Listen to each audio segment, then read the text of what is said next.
Imagine you are sitting in a quiet coffee shop, enjoying a warm drink on a Tuesday afternoon. The date is October 28th, 2025.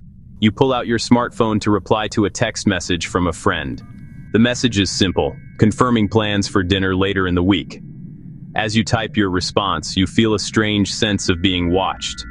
A moment later, a person at a nearby table casually looks over and says your name. You are startled. They then mention your friend and the restaurant you just agreed to meet at. A cold wave of confusion and fear washes over you. You never spoke a word aloud. Your phone has not left your hand. You did not click on any suspicious links, nor did you join public Wi-Fi. This is not science fiction. It is a real weakness deep in the global telecom infrastructure called SS7. To understand the vulnerability, first understand SS7 in simple terms. SS7 is not a physical thing, but a set of signaling protocols phone networks use to talk to each other. Think of it as the central nervous system of the global phone system. It finds who you're calling, establishes the connection, and handles billing. It powers SMS and lets your phone work while roaming. Designed in the 1970s, it assumed a small club of trusted national carriers.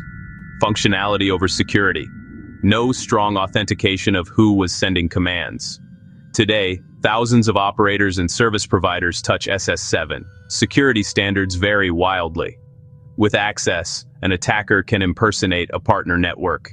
Your carrier may obey, no questions asked. Attackers exploit SS7 by leveraging its built-in trust.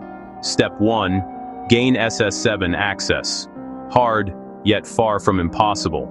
Compromise a small, poorly secured carrier, or front a company and lease SS7 access in a lax jurisdiction. With that doorway, they can message operators worldwide, targeting a phone number. Common attack 1. Location tracking via provide subscriber info. The home network returns which cell the phone is attached to. Repeated queries track movements in near real time. Useful for stalking, surveillance, or planning crimes.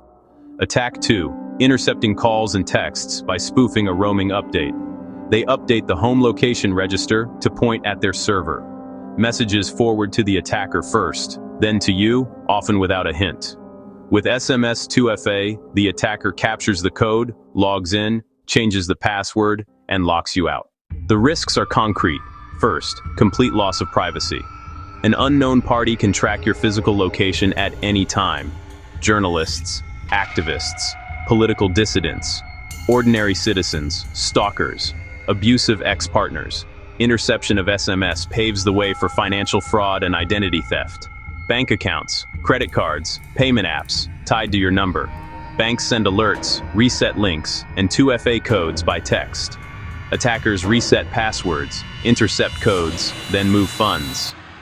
It happened in Germany. Criminals redirected TAN SMS to drain accounts, control all SMS, trigger account recoveries, seize email, cloud, and social profiles, effectively erasing you from your own online existence. High-profile cases, when theory became reality.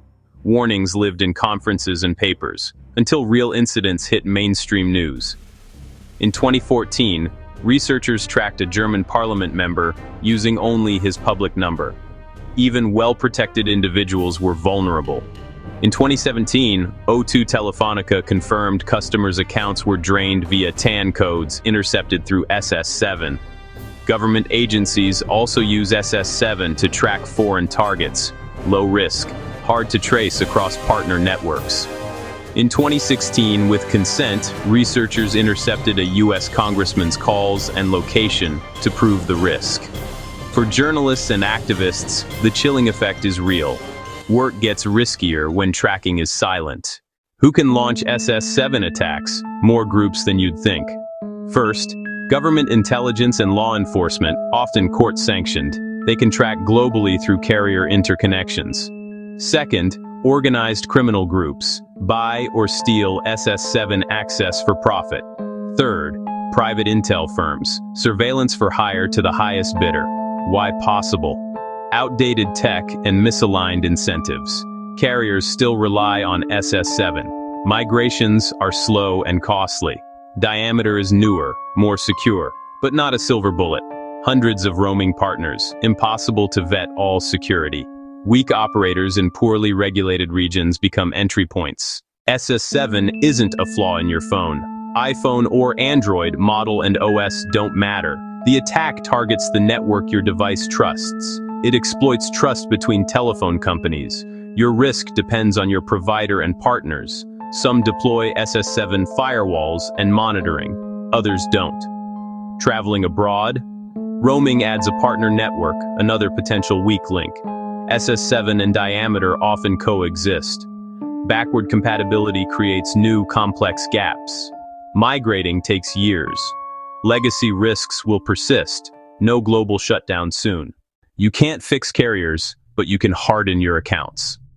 The single most important step: stop using SMS-based two-factor authentication.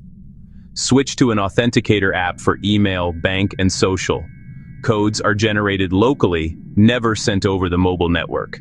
For top-tier accounts, use a hardware security key. Plug or tap to prove it's really you, phishing resistant. Review security settings, connected devices, recovery info, alerts.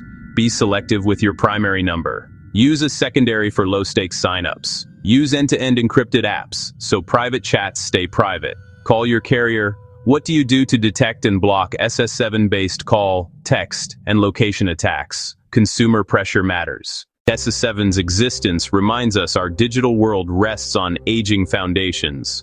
Upgrades will be slow. Don't wait for a perfect fix. The power to secure your digital life is in your hands. Treat your phone number like an email address, not a secret. Audit critical accounts. Replace SMS 2FA with authenticator apps or hardware keys. Your privacy and finances are too important to leave to a 50-year-old trust model. Take action today and build your digital fortress.